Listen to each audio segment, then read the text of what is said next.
Hello students, today we are going to do the fourth chapter titled The Rat Trap by Selma Lagerlöf from the book Flamingo of class 12th. The rat trap is based on the theme that the essential goodness in a human being can be awakened through understanding and love. The story is set amidst the iron mines of Sweden.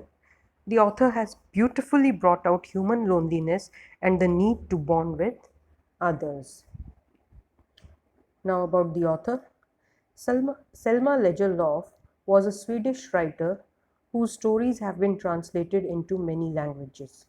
A universal theme runs through all of them, a belief that the essential goodness in a human being can be awakened through understanding and love. The story is set amidst the mines of Sweden, rich in iron ore, which figure large in the history and legends of that country. The story is told somewhat in the manner of a fairy tale. So, the story, it is narrated in a form of fairy tale. Now, let us read what the story is all about. Once upon a time, there was a man who went around selling small rat traps of wire. He made them himself at odd moments from the material he got by begging in the stores or at the big farms. But even so, the business was not especially profitable, so he had to resort to both begging and petty thievery to keep body and soul together. Even so, his clothes were in rags, his cheeks were sunken, and hunger gleamed in his eyes. So, there was a man who used to sell small rat traps made of wire. These rat traps were made by him in his free time. Odd moments mean free time. He used to collect the material required by begging from the stores or big farms, but his business was not earning him any profits, so he had to resort to stealing or begging in order to survive, to keep his body and soul together, means to manage to keep existing when anybody has little money. His clothes, they were old and torn. His cheeks, they were lowered inside due to malnutrition, and one could easily see the hunger in his eyes. No one can imagine how sad and monotonous life can appear to such a vagabond. Vagabond means wanderer who plods. Plods means walks heavily along the road, left to his own meditations, in his own thoughts. But one day this man had fallen into a line of thought which really seemed to him entertaining. So we all know that how the life of a vagabond or a peddler it is. This rat trap seller, his life was also very sad and boring. He was homeless and slowly, with heavy feet, he walked along the road lost in his own thoughts. But one day he got lost in a series of thoughts which he found very interesting. He had naturally been thinking of his rat traps when suddenly he was struck by the idea that the whole world about him, the whole world with its lands and seas, its cities and villages, was nothing but a big rat trap. It had never existed for any other purpose than to set baits for people. So one day, when as he was plodding along, an idea struck him suddenly. He began to think that the whole world about him was nothing but a big rat trap, and it offered riches and joys, shelter and food, heat and clothing, exactly as the rat trap offered cheese and pork.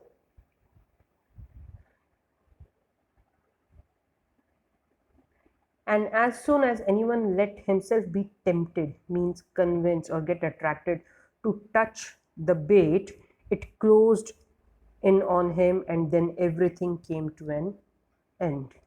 So he says that if anybody tried to comfort himself with the joy, food, and shelter, he at once gets trapped into this rat trap, which is known as word.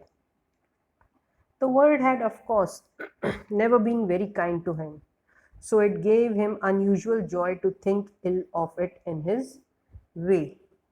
So, during many of his plottings, he would think of people he knew who had let themselves uh, in the dangerous snare. Means, as he said, that the world was never kind to him. So, because of this ill thinking, it gave him amusement, it entertained him. It became a cherished pastime of his during many dreary plottings. Dreary means dull. To think of people he knew who had let themselves be caught in the dangerous snare. Snare means trap, and of others who were still circling around the bait. So no one in the world, as I said, had never ever been kind to the rat trap seller. So he started thinking ill of others, and it became a favorite pastime for him. And during dull moments, these thoughts made him happy. So he continued with thinking ill of those who were known to him. He would imagine those people who were already trapped in the rat trap of worldly things, and also those who were about to get trapped in it. One dark evening,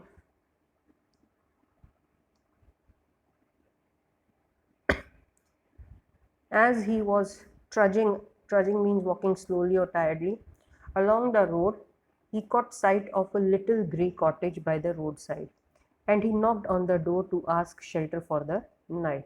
So one evening, when Rat Trap Seller was walking very slowly, he saw a little grey cottage which stood by the road, and he went up to the cottage and knocked at the door so as to get shelter for the night. Nor was he refused. Instead of the sour faces which ordinarily met him, the owner, who was an old man without wife or child, was happy to get someone to talk to in his loneliness. So, generally, whenever he asked for shelter or any kind of help, he was not helped by anyone, and people refused him uh, from giving him any kind of help. But this time he was welcomed by the old man into his cottage, because he was lonely old man without wife and kids. Immediately he put the porridge pot on the fire and gave him supper. Supper means the evening meal. Then he carved off such a big slice from his tobacco roll that it was enough both for the stranger's pipe and his own. Finally, he got out an old pack of cards and played jollies with his guest until bedtime. So, the old man, he welcomed the peddler into his cottage. He was happy to get company that night. He gave him some porridge to eat, and then he shared his tobacco with the guest. And after this, both played cards till bedtime. The old man was just as generous with his confidences as with his porridge and tobacco. Generous with his confidences means he could easily share his secrets with anybody. So here he believed that peddler and shared all his secrets with him. So he was just as generous with his confidences. He was liberal with his secrets as with his porridge and tobacco. So as easily he shared his porridge and tobacco, with the same liberty he shared all his secrets. The guest was informed at once that in his days of prosperity, means riches, when he was rich, he was with money, his host had been a crofter. Crofter means a person who works on a rented farm at Ramshaw Iron Works and had worked on the land. Now that he was no longer able to do labor, it was his cow which supported him. Yet that bossy here is a Latin word boss that is used for a cow. So he says that his cow, it was extraordinary. She could give milk for the creamery. Creamery means the factory that produces cheese and cream every day. And last month he had received all of 30 kronor in payment. Kronor is currency of Sweden. So he says that once he was a rich man when he worked on the rented farm, and now he has grown old and couldn't work, so he had to depend upon his cow for his living. The cow, it gave milk every day to be sold in the factory that produced cheese and cream. The old man said that he was able to earn 30 kronos last month because of the cow's milk.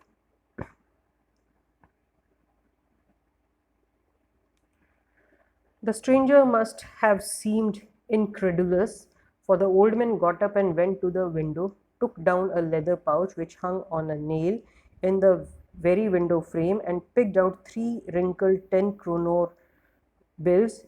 These he held up before the eyes of his guest, nodding knowingly, and then stuffed them back into the pouch. So here, rat trap seller, it was incredulous to him, means it was unbelievable for him that the old man's word that a cow could earn him so much, and to make him believe, old man, he took a leather pouch which hung on a window and took out three notes of 10 kroner each, which were old and crushed. He showed those currency notes to make him believe his words and then kept them back in the pouch. So to make him believe, yes, that he was earning a very good amount or earning his livelihood from this cow. The next day, both men got up in good season. Good season means in early morning. The crofter was in a hurry to milk his cow, and the other man probably thought he should not stay in bed when the head of the house had gotten up. So next morning, both the rat trap seller and the crofter, they woke up early, as the crofter was in a hurry to milk his cow. Even the rat trap seller felt that as the owner of the house had awakened, so he should also leave the bed. They left the cottage at the same time. The crofter locked the door and put the key in his pocket. The man with the rat trap said goodbye and thank you, and thereupon each went his own way. So they both came out of the cottage at the same time. Old man, he locked the door and went to his work. Rat trap seller also thanked him and went on his way. But half an hour later, the rat trap peddler stood again before the door. He did not try to get in, however, he only went up to the window, smashed means badly broken, a pane, stuck in his hand, and got hold of the pouch with the 30 kroner. He took the money and thrust it into his own pocket. Then he hung the leather pouch very carefully back in its place and went away. So after half an hour, the rat trap seller, he returned to the cottage and he broke down the window pane where the pouch hung. He took away the money, kept it in his pocket, and put the pouch back at its place and walked off. As he walked along with the money in his pocket, he felt quite pleased with his smartness. So peddler was quite happy as he had money in his pocket. He realized, of course, that at first he dared not continue on the public highway. So he thought of walking through the forest, as it was unsafe to walk on the highway because he feared being caught. So he dared not continue on the public highway but must turn off the road into the woods. Woods means forest. During the first hours, this caused him no difficulty. Later in the day, it became worse, for it was a big and confusing forest which he had gotten into. So initially it was not difficult to walk through the forest, but later on it got confusing for him as he forgot his way.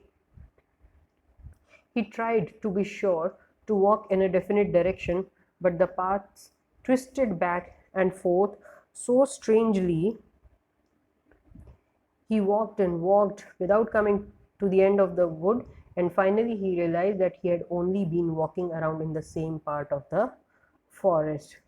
So initially he did not find any difficulty in walking through the forest, but later on he forgot his way, he got confused, he tried hard to work in the right direction, but in vain, as he found himself at the same place again and again. And at this point of time, he started thinking that now he himself was caught in the trap of the world just like other people. He was fooled by the bait of money which he had stolen from the old man's house. The forest, it seemed like a prison full of trunks and branches. It was like an impassable prison. Impenetrable means that cannot be entered.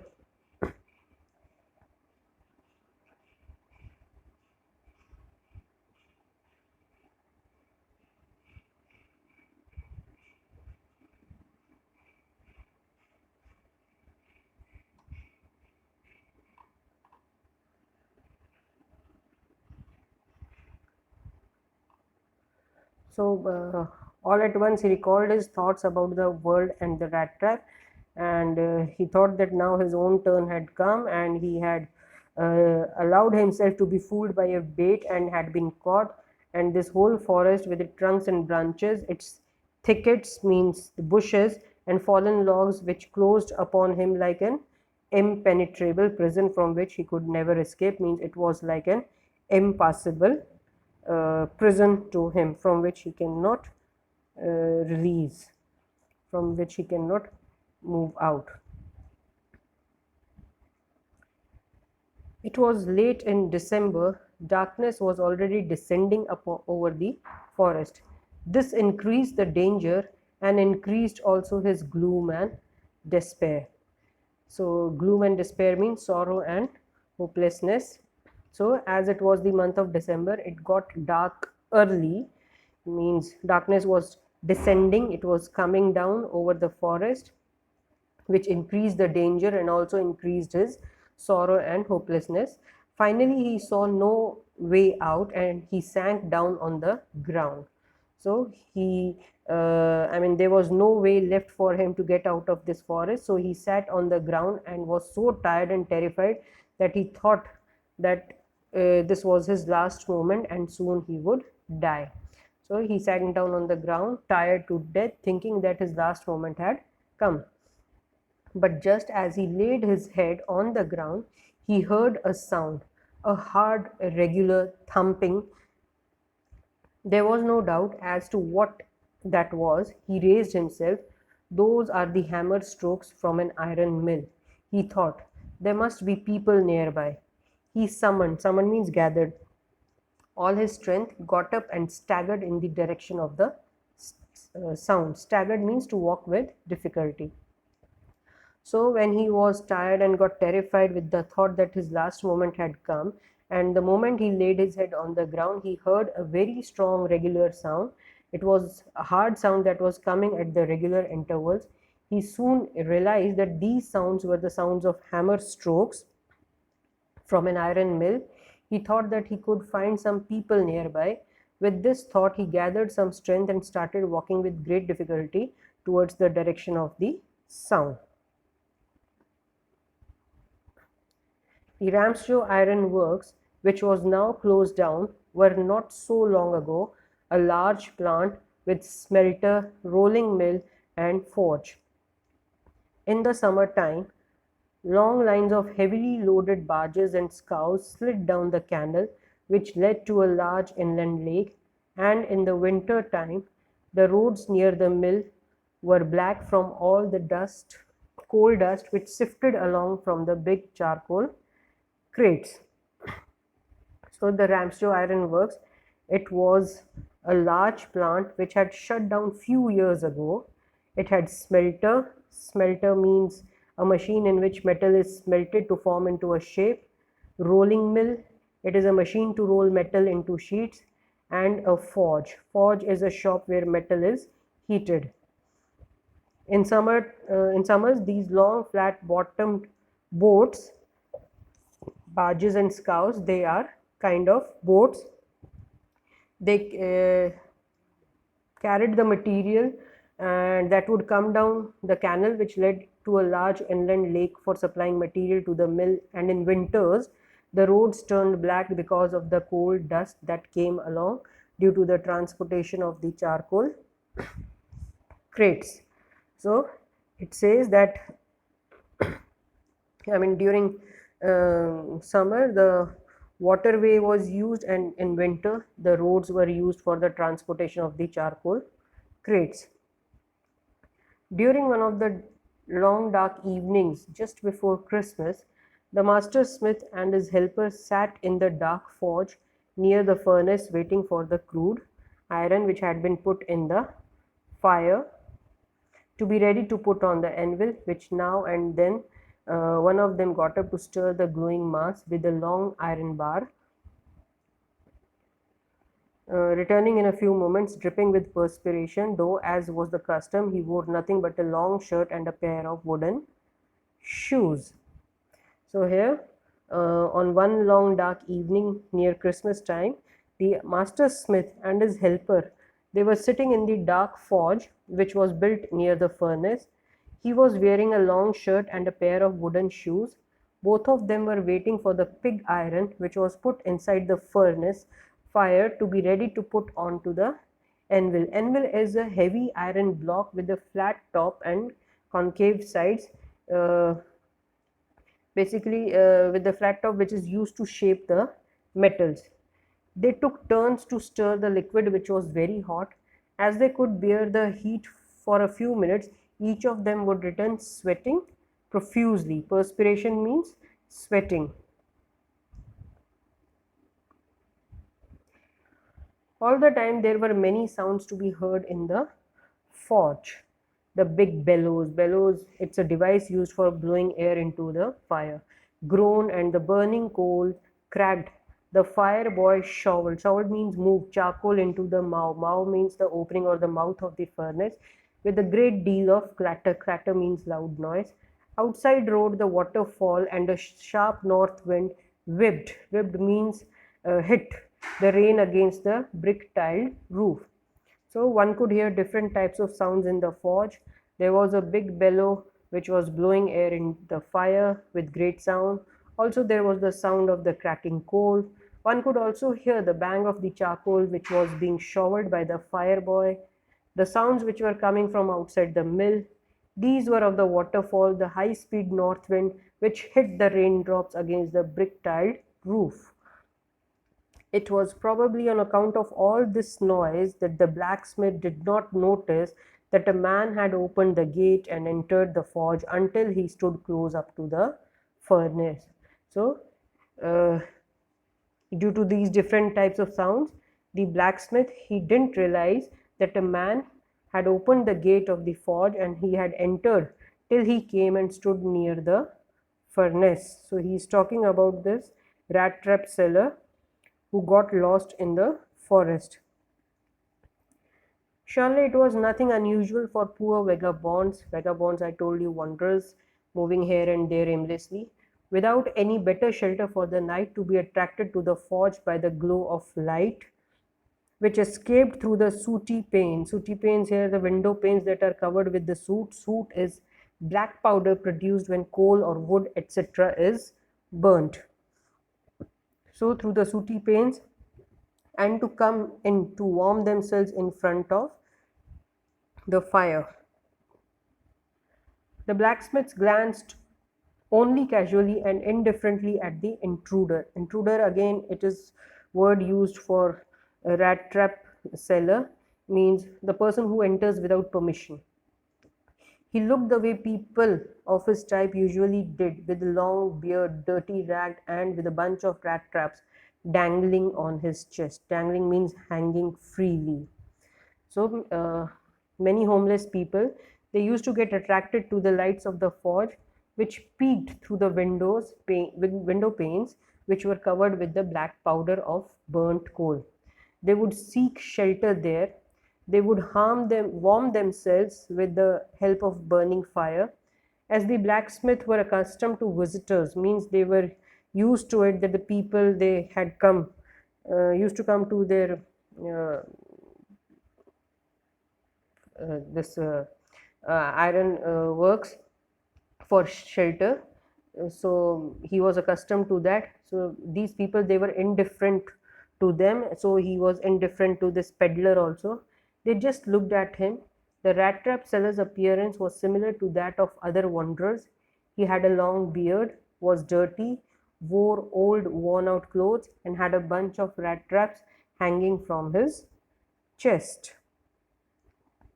He asked permission to stay, and the Master blacksmith nodded a haughty means arrogant, consent means agree, without honoring him with a single word. So when peddler tried to seek permission from the blacksmith so that he could stay in the forge for a night, blacksmith allowed the peddler with an arrogant consent by just nodding and did not say a single word to him.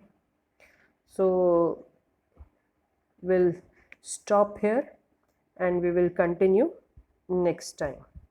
Thank you.